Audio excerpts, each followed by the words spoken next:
സൃഷ്ടികർത്താവ് മനുഷ്യനെ സൃഷ്ടിച്ചിരിക്കുന്നത് വാദം, പിത്തം, കഫം എന്ന ബേസിലാണ്. ഒരു പിത്തമുള്ള ഒരാൾ കഫമുള്ള ഒരു സ്ത്രീയെ അല്ലെങ്കിൽ വാദമുള്ള ഒരു സ്ത്രീയെ വിവാഹം ചെയ്താൽ അതിൽ നിന്നുണ്ടാകുന്ന കുട്ടികൾക്ക് പ്രശ്നങ്ങൾ ഉണ്ടാകുന്നു എന്നുള്ളതാണ്.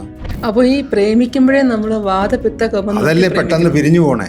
പെണ്ണിനെയും ചെറുക്കനെയും കണ്ടെത്തുന്ന രീതികൾ ജാൽസ്യം നോക്കി 10 പൊരുത്തം ഇതൊക്കെയാണ് കാരണവന്മാർ പറഞ്ഞു ചെയ്യിക്കുന്നത്.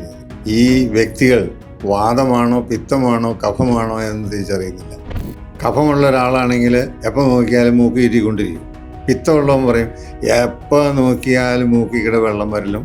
പക്ഷെ ആ പാവം അറിയുന്നില്ല, ആ പാവത്തിൻ്റെ കിഡ്നി, ലിവർ പതുക്കെ അടിച്ച് ഫീസായി പോയിക്കൊണ്ടിരിക്കുകയാണെന്നുള്ള വിവരം പഠിച്ചിട്ടുള്ള ആളുകൾ ചെയ്യുന്നത് എന്നാന്ന് വെച്ച് കഴിഞ്ഞാൽ ആൻറ്റിബയോട്ടിക് കൊടുത്ത് ഈ മൂക്കിൽ കൂടെ വരുന്ന വെള്ളത്തെ നിർത്തുകയാണ്.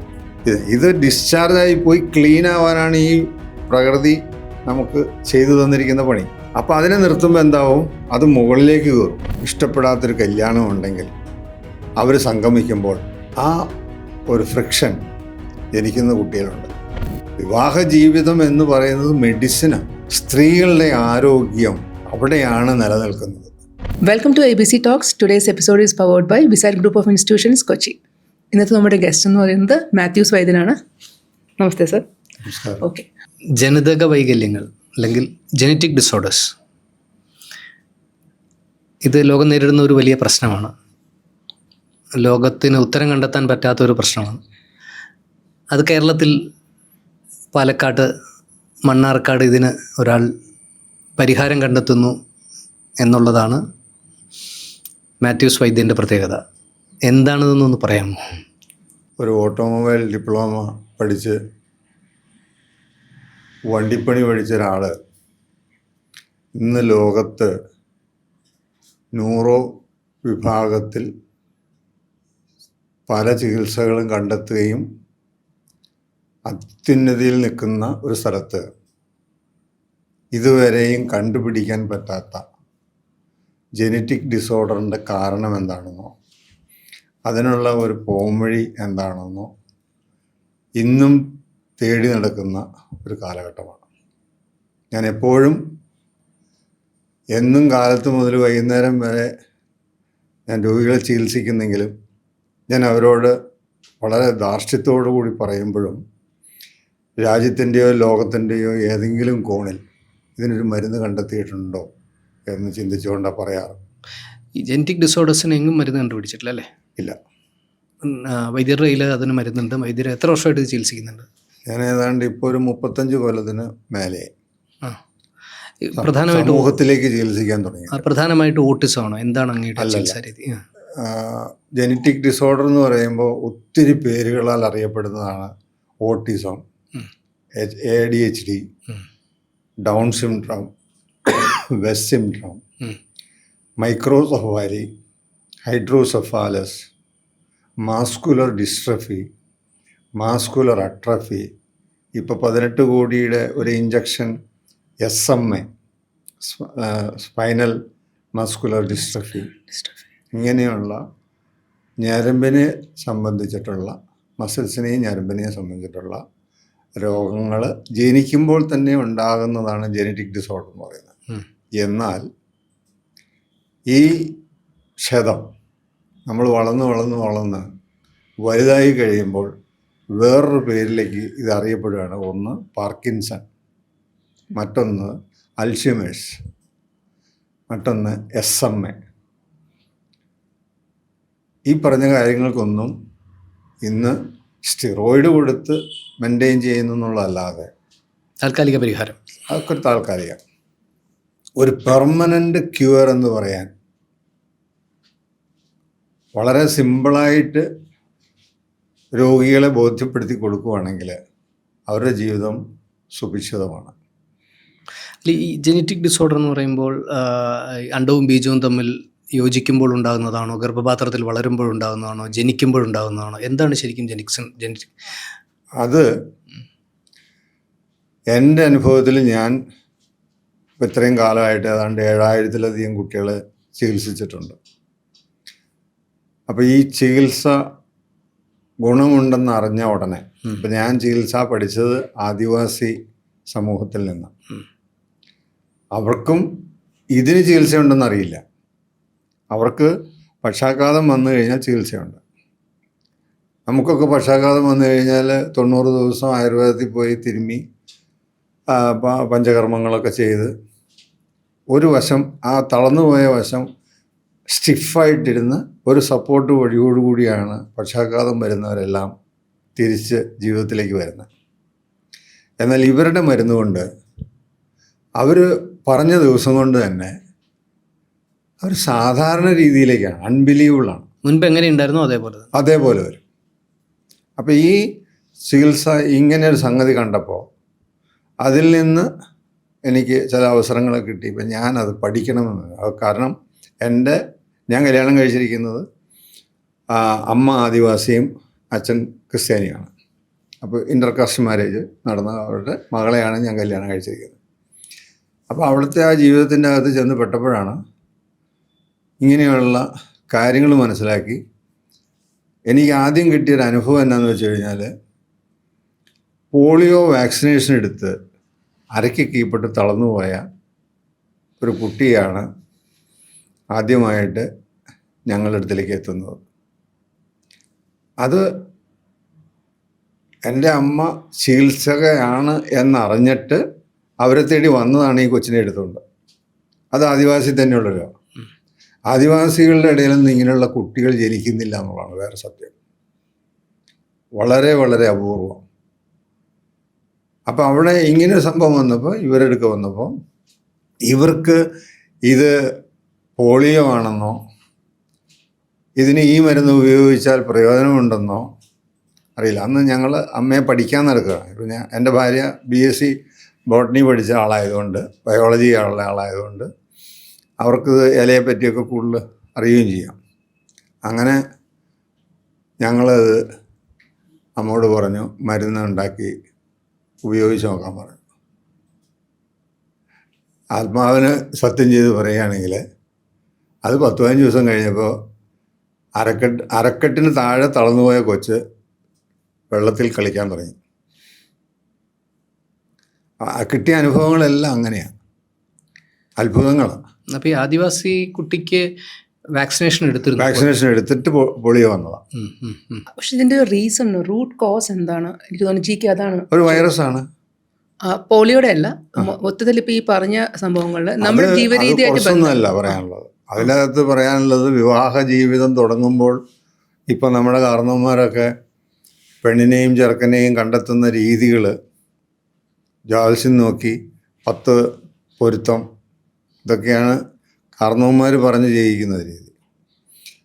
പിന്നെ പ്രേമിച്ച് കല്യാണം കഴിക്കുന്ന രീതി. ഈ 2 തരത്തിലാണല്ലോ ബന്ധങ്ങൾ ഉണ്ടാക്കിയെടുക്കുക.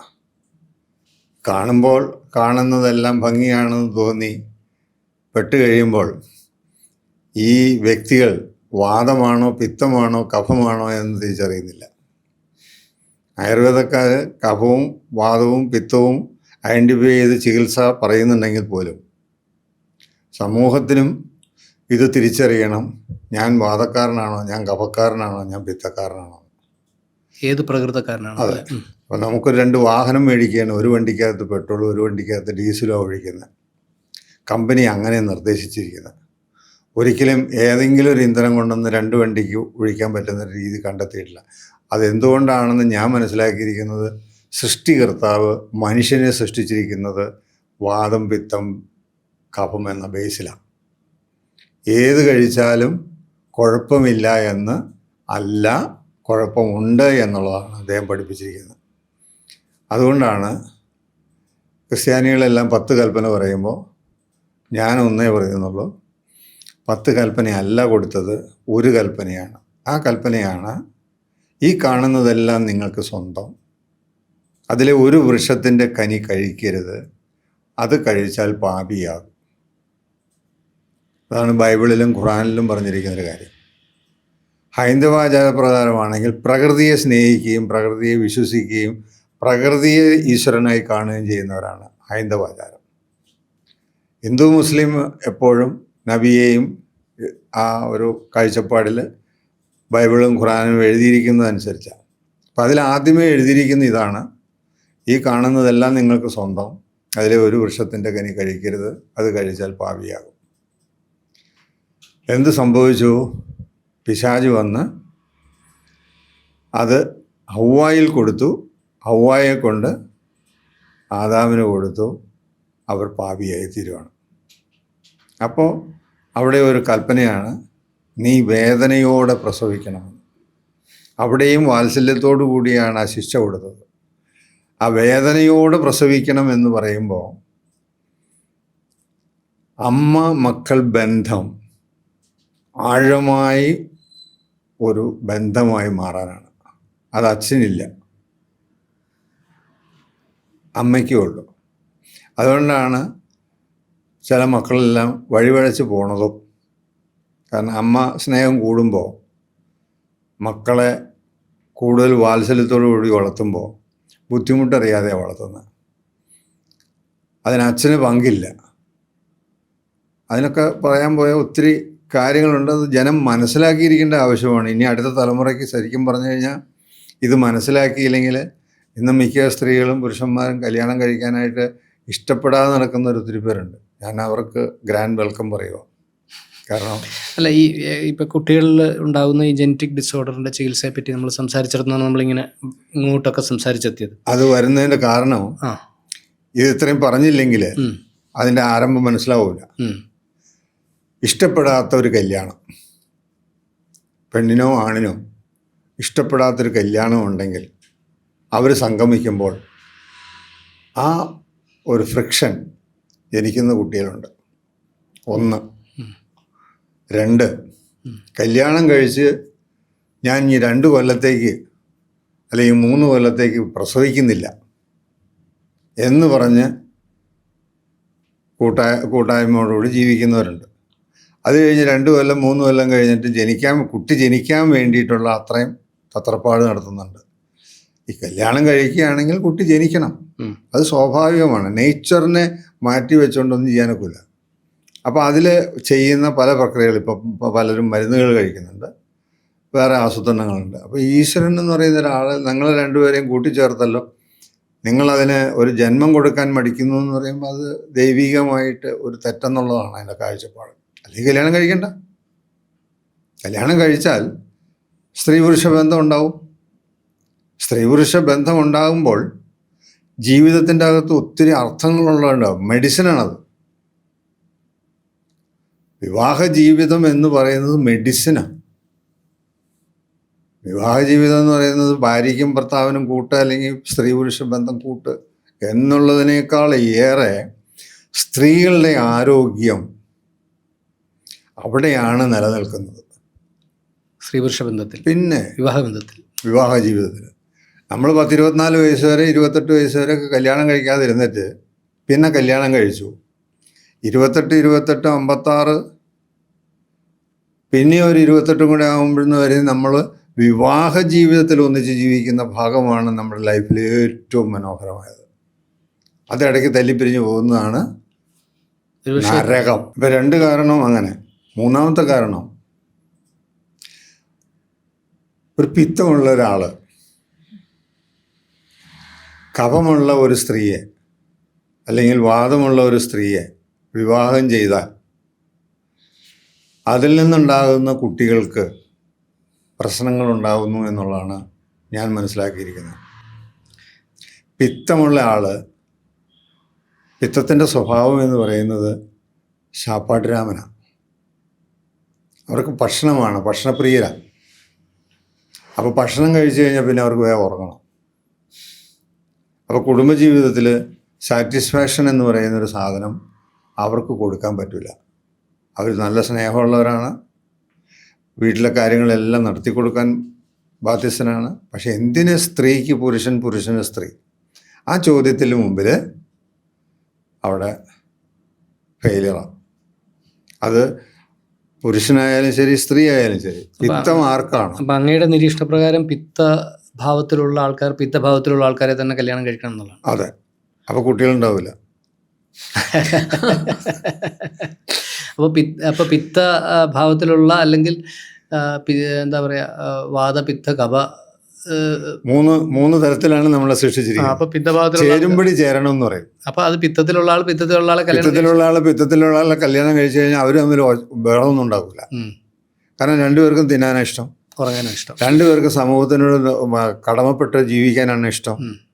അവർക്ക് അങ്ങനെ ഒരു വലിയ പ്ലസ് പോയിന്റ് ഉണ്ടാവില്ല. അവർ ചെയ്യുന്ന തൊഴിലിനോട് വളരെ ആത്മാർത്ഥമുള്ളവരായിരിക്കും, സിൻസിയർ ആയിരിക്കും. മനസ്സിലായോ? ഒറ്റ കുഴപ്പമുള്ളവർ മദ്യത്തിന് അടിമയാകുന്ന പോലെ അവർ ഭക്ഷണത്തിന് അടിമയാണ്. 3 നേരത്തിന് 4 നേരം കഴിച്ചാലും മതിയാവില്ല. 1 നേരം കഴിക്കുന്നവൻ യോഗ്യൻ, 2 നേരം കഴിക്കുന്നവൻ ഭോഗിയ, 3 നേരം കഴിക്കുന്നവൻ രോഗിയ, 4 നേരം കഴിക്കുന്നവൻ ദ്രോഹിയ. ഇവര് 4-ന് കഴിക്കും. 5 മഹാരോഗിയാണ്, മഹാദ്രോഹി. അപ്പോൾ അവർക്ക് വേറെ വൈകുന്നേരം വന്നു കഴിഞ്ഞാൽ തിന്നച്ച് കിടന്നുറങ്ങാൻ അറിയാവുള്ളൂ. അവർക്ക് പരസ്പരം വേറെ പ്രശ്നങ്ങളില്ല, അവിടെ അടി ഉണ്ടാവില്ല. പിത്തരസമുള്ള ഒരാൾ ആരെ കല്യാണം കഴിക്കണമെന്നാണ് ഡോക്ടർ?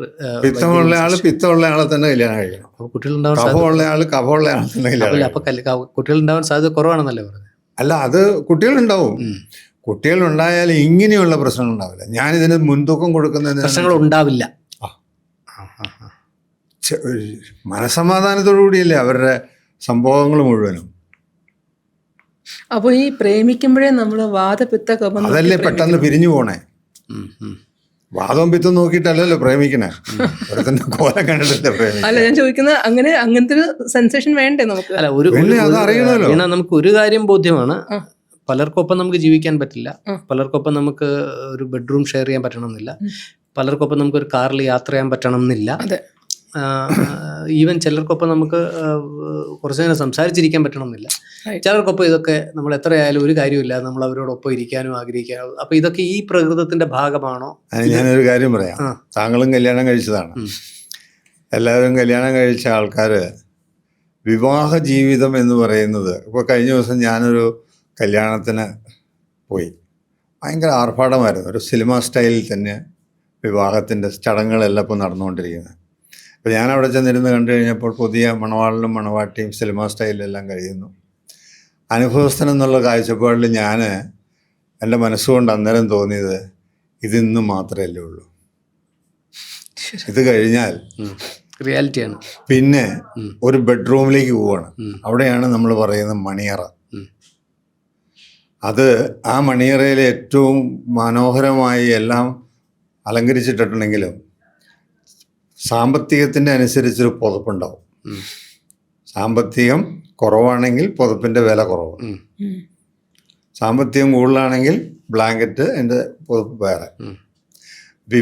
ആദ്യത്തെ ദിവസം, ആദ്യ രാത്രി എന്ന് പറയുന്ന ഒത്തിരി സ്വപ്നം കണ്ടിട്ടൊക്കെയാണ് ഇരിക്കണമെങ്കിലും ഈ തുടങ്ങുന്നത് ഏത് വലിയ മാളികയായാലും ഈ പുതപ്പിൻ്റെ കീഴിലാണ്.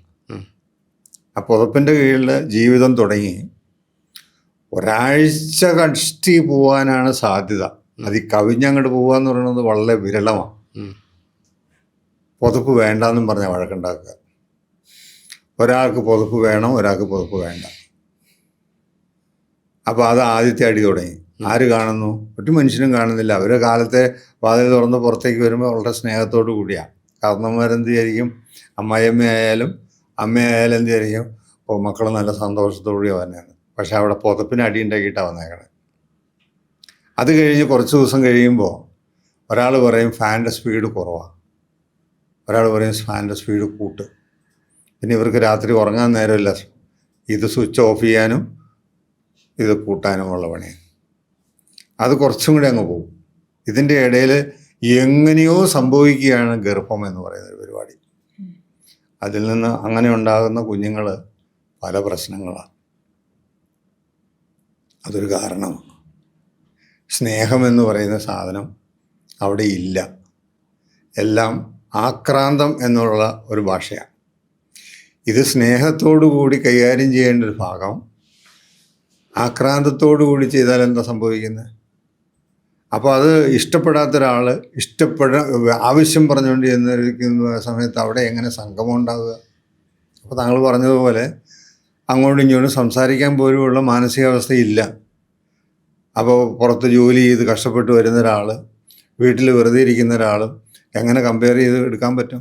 അപ്പോൾ രണ്ടും പരസ്പരം മനസ്സിലാക്കാൻ ഉള്ള ഒരു മനസ്സ് വേണം. അപ്പോൾ ഈ പുതപ്പ്, ഫാന്, അത് കഴിഞ്ഞാൽ പിന്നെ AC അല്ലെങ്കിൽ ജനല. ഒരാൾ പറയും ജനല തുറന്നിടാൻ പറയും, ഒരാൾ പറയും ജനല അടച്ചിടാൻ പറയും. ഒരാൾക്ക് ജനല തുറന്നിട്ടില്ലെങ്കിൽ ശ്വാസം മുട്ടണമെന്ന് പറയും, ഒരാൾ ജനല തുറന്നിട്ടാൽ കാറ്റ് കിട്ടണം, തണുപ്പടിക്കണമെന്ന് പറയും. ഇപ്പോൾ രണ്ടും രണ്ട് ശരീരഘടനയാണ്. ഡീസൽ വണ്ടിയും പെട്രോൾ വണ്ടിയാണ്. വാഹനത്തിൽ ഒഴിക്കുന്ന ഇന്ധനം പോലെ. അപ്പോൾ നമ്മളിൽ വാദമുള്ളവനും പിത്തമുള്ളവനും കഫമുള്ളവനും ക്യാരക്ടറൈസേഷനുണ്ട്. കഫമുള്ള ഒരാളാണെങ്കിൽ എപ്പോൾ നോക്കിയാലും മൂക്ക് ചുറ്റിക്കൊണ്ടിരിക്കും. അത് മറ്റൊരാൾക്ക് ഇൻസൾട്ടേഷൻ ഉണ്ടാവും. അപ്പോൾ പിത്തമുള്ളവൻ പറയും എപ്പോൾ നോക്കിയാലും മൂക്കിക്കിടെ വെള്ളം വരലും, എപ്പോൾ നോക്കിയാലും ആശുപത്രിയിൽ പോകാനും നേരമുള്ളൂ, ഞാൻ ഏത് മഴയത്ത് പോയി നനഞ്ഞാലും എനിക്കൊരു കുഴപ്പമില്ലാന്ന് പറയും. പക്ഷെ ആ പാവം അറിയുന്നില്ല, ആ പാവത്തിൻ്റെ കിഡ്നി, ലിവർ പതുക്കെ പതുക്കെ അടിച്ച് ഫീസായി പോയിക്കൊണ്ടിരിക്കുകയാണെന്നുള്ള വിവരം അറിയാതെയാണ് ഈ നിസാരമായ ജലദോഷം എന്ന് പറയുന്നൊരു സംഗതിക്ക് കുറ്റം പറയുന്നത്. ജലദോഷം എല്ലാവരും അങ്ങോട്ടും ഇങ്ങോട്ടും കുറ്റം പറയും. ജലദോഷം ഉണ്ടായി വേസ്റ്റ് അങ്ങ് പോവുക. അത്രേ ഉള്ളൂ. ഇത് വേസ്റ്റ് പോകാനാണ്. ജലദോഷം എന്ന് പറയുന്നത് എന്നാന്ന് വെച്ച് കഴിഞ്ഞാൽ നമ്മളുടെ ആ ബേസിക്കലി കഫരോഗിയാണെങ്കിൽ കഫം കഴിക്കുന്ന സാധനങ്ങൾ, കഫം ഉണ്ടാക്കുന്ന പല സാധനങ്ങളും നമ്മൾ കഴിക്കുകയാണ്. ആ കഴിക്കുന്ന സാധനങ്ങളെ നിർത്തിയാൽ മതി. അതിപ്പോഴത്തെ പുതിയ രീതി എന്നാന്ന് വെച്ച് കഴിഞ്ഞാൽ വാട്ടർ ടാങ്ക് ഉണ്ടാവും വീട്ടിൽ. നമ്മൾ ടോയ്ലറ്റിലോ അല്ലെങ്കിൽ വാഷ് ബേസിൻ്റെ അവിടെ പോയി നമ്മൾ ടാപ്പ് തുറക്കുമ്പോൾ വെള്ളം വരുന്നില്ല. വളരെ സിമ്പിളാണ്. ആരെങ്കിലും വിളിച്ചു പറയാൻ മോട്ടോർ ഓൺ ചെയ്യും, വെള്ളമില്ല.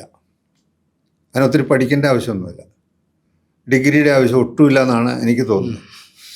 അപ്പോൾ അവിടെ പോയി ഓണാക്കി, അത് കുറച്ച് നേരം കഴിയുമ്പോൾ നിറഞ്ഞു കഴിയുമ്പോൾ നമ്മൾ ഈ വാട്ടർ ടാങ്ക് ഫുള്ളാവുമ്പോൾ നമുക്കറിയാൻ വേണ്ടിയിട്ടൊരു വേറൊരു ചെറിയ പൈപ്പ് ഇട്ട് കൊടുത്തിട്ടുണ്ട്, ഈ മൂക്ക് പോലെ. ഇവിടം വരെ ഉള്ളൂ ഈ സംഗതി. അത് ആ ടാങ്കിൻ്റെ മുകളിലല്ല, ഏറ്റവും മുകളിലല്ല പൈപ്പ് വെച്ചിരിക്കുന്നത്, അതിൻ്റെ കുറച്ച് താഴെയായിട്ട്. കവിഞ്ഞൊഴുകാതിരിക്കാനുള്ളൊരു പൈപ്പ് കവിഞ്ഞൊഴുകാതിരിക്കാൻ വേണ്ടിയിട്ടാണ് താത്തി വെച്ചിരിക്കുന്നത്. അപ്പോൾ ഇതിൻ്റെ അകത്ത് ഇറങ്ങി വരുമ്പോൾ ആ വെള്ളം വീഴുന്ന ശബ്ദം കേട്ടിട്ട് പഠിക്കാത്ത അമ്മയായാലും വീട്ടിലാരായാലും ദേ വെള്ളം നിറഞ്ഞോട്ടോ, സ്വിച്ച് ഓഫ് ചെയ്യും. അപ്പോൾ ടാങ്ക് നിറയാൻ വന്നപ്പോഴത്തേക്കും പോയി മോട്ടോർ ഓഫ് ചെയ്തു, അവിടെ ലെവലായി. പക്ഷെ ഇന്നത്തെ പഠിച്ചിട്ടുള്ള ആളുകൾ ചെയ്യുന്നത് എന്നാന്ന് വെച്ച് കഴിഞ്ഞാൽ ആൻറ്റിബയോട്ടിക് കൊടുത്ത് ഈ മൂക്കിൽ കൂടെ വരുന്ന വെള്ളത്തെ നിർത്തുകയാണ്. അതിൻ്റെ ആവശ്യം എന്താണെന്ന് മനസ്സിലാവണില്ല. ആൻറ്റിബയോട്ടിക്കോ അല്ലെങ്കിൽ അതിനെന്തെങ്കിലും തടസ്സങ്ങൾ വരുന്ന മരുന്നുകൾ കൊടുത്ത് ഇത് ഡിസ്ചാർജായി പോയി ക്ലീൻ ആവാനാണ് ഈ പ്രകൃതി നമുക്ക് ചെയ്തു തന്നിരിക്കുന്ന പണി. അപ്പോൾ അതിനെ നിർത്തുമ്പോൾ എന്താവും, അത് മുകളിലേക്ക് കയറും. അങ്ങനെയാണ് മൈഗ്രെയിൻ എന്നുള്ള പേര് കഫക്കാർക്കും പിത്തക്കാർക്കും കൊടുത്തിരിക്കുന്ന ഒരു പേരാണ് മൈഗ്രെയിൻ. ഈ മൈഗ്രെയിനിന് ചികിത്സിക്കുമ്പോൾ ചില മൈഗ്രെയിൻ ചികിത്സയ്ക്ക് വിധേയനാകുന്ന ആളുകൾ അസുഖം മാറുന്നില്ല. കാരണം ബേസ് എന്ന് പറയുന്നത് ഉണ്ട് മൈഗ്രെയിൻ്റെ കാരണം. വാദമുള്ളവനാണോ, അല്ല വാദം പോട്ടെ, കഫമുള്ളവനാണോ പിത്തമുള്ളവനാണോ എന്ന് തിരിച്ചറിയണം. ഈ കഫമുള്ള ഒരാളെ ചൂടാക്കിയാൽ മതി, അതങ്ങ് ഉരുകിപ്പൊക്കോളും. പിത്തമുള്ള ആളെ എന്ത് ചെയ്യണം, ഫ്രീസ് ചെയ്യണം, അങ്ങ് തണുപ്പിച്ചാൽ മതി. അപ്പോൾ ഒരു ഉദാഹരണം ഞാൻ പറയാം. നമ്മുടെ ഹോസ്പിറ്റലുകളിൽ ശ്വാസമുട്ടൽ അനുഭവിക്കുമ്പോൾ നമ്മൾ ആശുപത്രി കൊണ്ടുപോകുമ്പോൾ വേഗം അവർ ഓക്സിജൻ തരാനായിട്ട് ICUയിലേക്ക് കയറ്റും.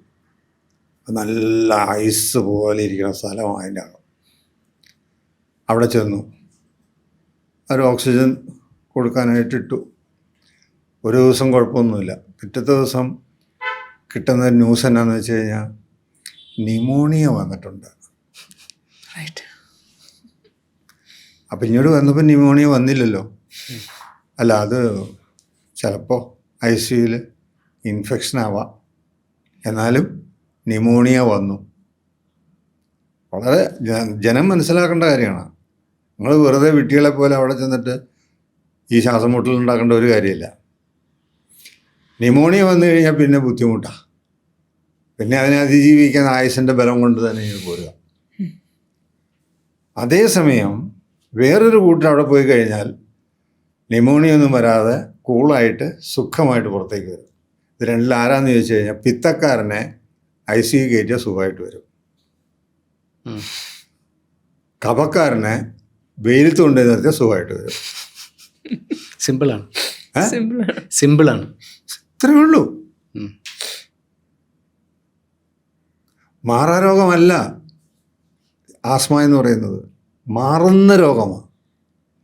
ഒറ്റ കാര്യമേ ഉള്ളൂ, കഫം വർദ്ധിപ്പിക്കുന്ന ഭക്ഷണ സാധനം അവൻ കഴിക്കരുത്, അവനെ വർജിച്ചു വെച്ചിരിക്കണം. അന്നത്തെ കൽപ്പന അതാണ്, ആ കനി കഴിക്കരുത്. അപ്പം കഫമുള്ള ആൾ, കഫം ബേസ്ഡ് ആയിട്ടുള്ള ആൾ കഫം വർദ്ധിപ്പിക്കുന്ന ഭക്ഷണം കഴിക്കരുത് എന്നാണ് പറഞ്ഞേക്കണേ. അതങ്ങ് അനുസരിച്ചാൽ മതി. അത് തന്നെയാണ് കഴിക്കുള്ളൂ എന്നുള്ളത് ആ ഹൗവ കൊണ്ടൊന്ന് കൊടുത്തില്ല രുചി, പിശാച് കൊണ്ടൊന്ന് കൊടുത്തല്ലോ ആ രുചി. അപ്പം ഈ കഫമുള്ള സാധനം തിന്നാനാണ് അവരുടെ രുചി. അതുകൊണ്ട് നാവിനെ അടക്കി നമ്മൾ ജീവിക്കണം. നമ്മുടെ നാവ് ഈശ്വരൻ്റെ അധീനത്തിലായിരിക്കണം. നാവ് പിശാചിൻ്റെ അധീനത്തിലാണ്. നമ്മുടെ എല്ലാവരുടെയും നാവ് പിശാചിൻ്റെ അധീനത്തിലാണ്. കാരണം നല്ലത് പറഞ്ഞാൽ അടി കിട്ടില്ല, അവിടെയാണല്ലോ അടി കിട്ടുന്നത്. അപ്പോൾ പല്ല് എപ്പോഴും പറഞ്ഞുകൊണ്ടിരിക്കുന്നത്, നാവിനോട് പറയണത് വേണ്ടാത്തതൊന്നും പറയല്ലേ, ഞാനിവിടെ മര്യാദയ്ക്ക് ഇരിക്കട്ടെ, ചവയ്ക്കാനുള്ളതാണ്. അടി കിട്ടുമ്പോൾ മുഖത്ത് നോക്കി അടിക്കുന്നുണ്ടല്ലോ എന്ന് പറഞ്ഞതുപോലെയാണ് ഈ പറഞ്ഞ നാവിൻ്റെ കുഴപ്പം. നാവിന് രുചി തോന്നുന്ന എന്ത് സാധനം നമ്മൾ കഴിച്ചിട്ടുണ്ടെങ്കിൽ രുചി ഉണ്ടാക്കി കഴിക്കാം. രുചിയുള്ള സാധനം എന്നും പറഞ്ഞ് കൂടുതൽ കഴിച്ചാൽ തീർച്ചയായിട്ടും ഉള്ളിൽ രോഗമുണ്ടാക്കി തരും. അത് പിശാചും ഈശ്വരനുമായിട്ടുള്ള ഒരു ഗുസ്തിയാണ്. നമ്മുടെ ശരീരത്തിൽ ഇത് രണ്ടുമുണ്ട്. നിറഞ്ഞിരിക്കുന്ന ഈ ആത്മാവ് എങ്ങനെയെങ്കിലും പുറത്ത് തള്ളണമെന്നുള്ള ഒറ്റ ആവശ്യത്തോടുകൂടിയ വാതുക്കെ തന്നെ ഈ നാവിൻ്റെ അകത്തിരിക്കുന്ന ആൾ ഇത് വേണ്ടാത്തത് തിന്നുക, വേണ്ടാത്തത് കുടിക്കുക, എന്നിട്ട് രോഗം ഉണ്ടാക്കുക. അല്ലാണ്ട് രോഗമൊന്നും തന്നെ അകത്തേക്ക് കയറി വരില്ല. ഈ നാവ് വിചാരിച്ചാൽ മാത്രമേ രോഗം വരുള്ളൂ. നാവ് റെസ്ട്രിക്റ്റഡ് ആയോ അവനെ രോഗിയാക്കാൻ പ്രയാസമാണ്.